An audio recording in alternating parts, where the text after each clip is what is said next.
Sejam bem-vindos. Eu sou o professor Fábio Lobão, sou professor de História. Estou aqui hoje para conversar com vocês sobre um tema que eu tenho certeza que todos conhecem: o tempo. Quem nunca se pegou comemorando mais um ano de vida? Ou percebeu a mudança das estações do ano? Ou ainda tem aquele parente que quando nos encontra diz: o tempo voa. Aposto que agora, durante a pandemia e o isolamento social, muitos de vocês estão pensando que estão com tempo de sobra, não é mesmo? Pois é, todos nós percebemos a passagem do tempo, conhecemos os dias da semana e os meses do ano, não é mesmo? Mas você sabe dizer o que exatamente é o tempo? Não é uma pergunta fácil de responder, eu sei, mas calma. Mais importante do que a gente saber exatamente o que é o tempo é a gente perceber que ele passa e entender como mulheres e homens de diferentes épocas e culturas lidavam com essa passagem do tempo. Vamos pensar então em uma outra questão. Como é que nós, seres humanos, mulheres e homens, percebemos a passagem do tempo? Relógios? Calendários? O sinal da escola que toca ao final de cada tempo? O despertador que nos acorda todas as manhãs? Mas será que é só assim? Para início de conversa, a gente precisa entender que existem dois tipos de tempo. É isso mesmo. Um tempo da natureza, que nós, seres humanos, percebemos e sentimos, e um tempo que é uma construção humana, social e cultural. Mas calma que eu vou te explicar isso direitinho. Vamos fazer uma viagem no tempo.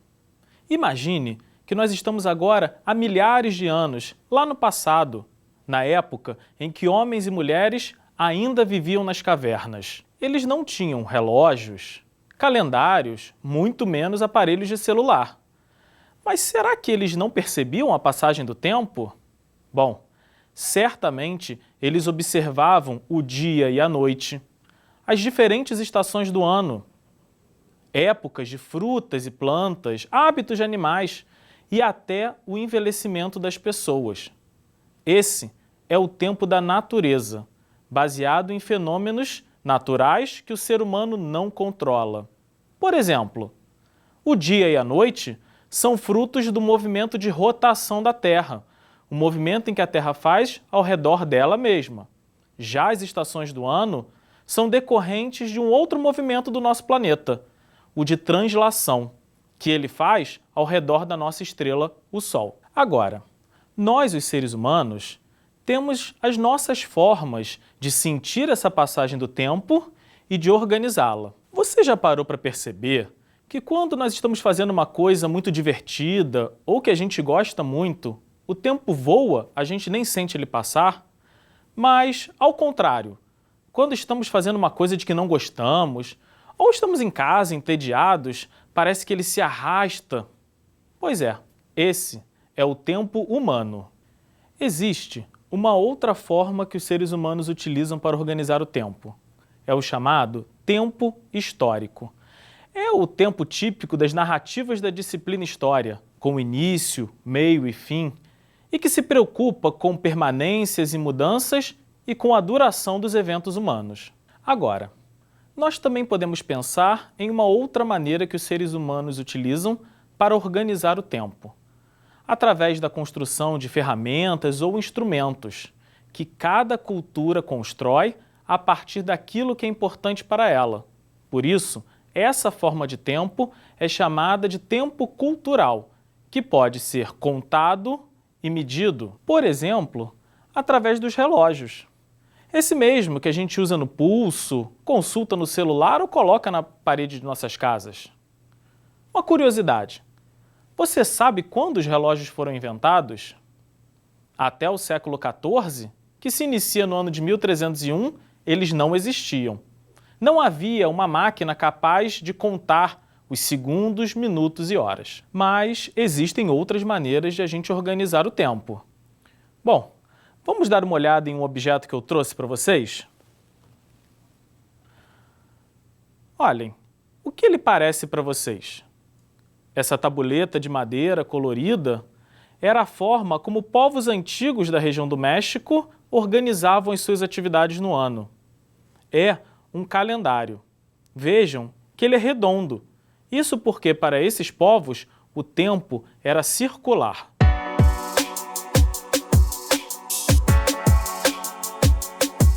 Vamos entender um pouco melhor o que é um calendário? Calendário é todo instrumento criado pelo ser humano para medir a passagem do tempo. Ele organiza o tempo em unidades, como dias, semanas, meses e anos. Observe as imagens. Na imagem de cima, nós temos um calendário egípcio antigo. No de baixo, um velho conhecido nosso. Um calendário civil, com o ano, as semanas e os meses. Vamos revisar o que já vimos até agora?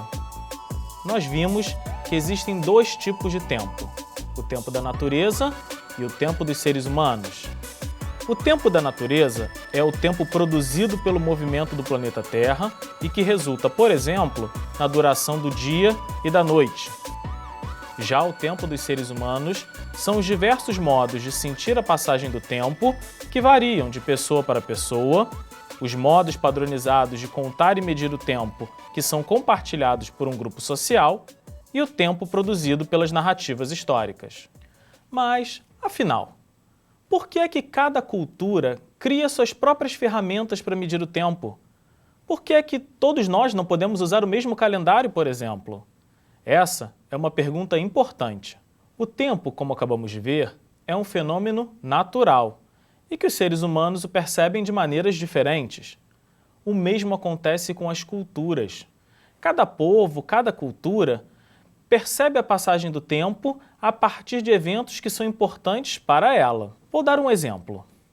Lá no Egito Antigo, na época das pirâmides, dos faraós e das múmias, os egípcios precisavam saber o momento exato em que o grande rio Nilo, que atravessa o deserto, iria transbordar, alagar e inundar toda a região. Para isso, eles criaram um calendário que era baseado nas cheias e baixas desse rio. Agora, será que para um povo que não vivia às margens do rio Nilo, esse calendário teria alguma serventia? Provavelmente não. Vou dar um exemplo diferente agora. Você sabe em que ano nós estamos? 2020, não é isso? Mas será que isso significa que o planeta só tem 2020 anos? Ou que a história começou há 2020 anos? Não. Isso acontece porque nós utilizamos um calendário que é baseado no nascimento de Jesus Cristo. Por isso é conhecido como calendário cristão. O ano de 2020, portanto, representa o aniversário de 2020 anos deste aniversário. Agora, será que um povo que não é cristão, como muçulmanos ou judeus, usaria esse calendário? Também acho que não. Cada um deles cria o seu próprio calendário, baseado em eventos importantes da história deles. Por falar no nosso calendário cristão, que tal a gente dar uma olhada na sua linha do tempo? Observe que ele é uma linha, é linear. Isso significa que o tempo está sempre avançando, ele nunca se repete. E a cada dia que passa, nós estamos mais distantes do passado, ao contrário do que acontecia com o calendário daqueles povos antigos do México que eu falei mais cedo. O nosso calendário é dividido em antes de Cristo e depois de Cristo. Por isso, no centro da sua linha, nós temos o ano Domini, que é o ano que marca o nascimento de Cristo. O que fica à direita desse ano é o que veio depois de Cristo. Por isso, algumas vezes, os anos desse período são escritos com a sigla D.C, depois de Cristo. Neste período, os anos são contados de maneira crescente, ou seja, do menor para o maior. Assim, eles começam no ano 1, o ano 2, o ano 3 e assim sucessivamente, até chegarmos ao ano de 2018, 2019 e 2020. E já sabemos que o próximo ano será o de 2021. Agora, o que fica à esquerda do ano de nascimento de Cristo é o que veio antes de Cristo.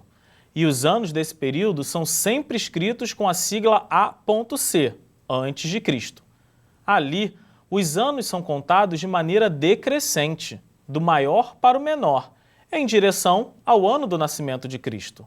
Assim, o ano 5 a.C. veio antes do ano 4 a.C., que veio antes do ano 3 a.C., e assim sucessivamente.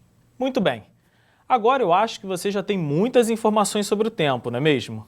Eu sei, é um assunto complexo e que dá pano para manga. Para você ter uma ideia, alguns povos da antiguidade, como os gregos, por exemplo, acreditavam que o tempo era um deus. Hoje nós vimos que o tempo é um fenômeno natural, baseado nos movimentos da Terra, mas que nós, os seres humanos, percebemos a sua passagem e tentamos organizá-lo.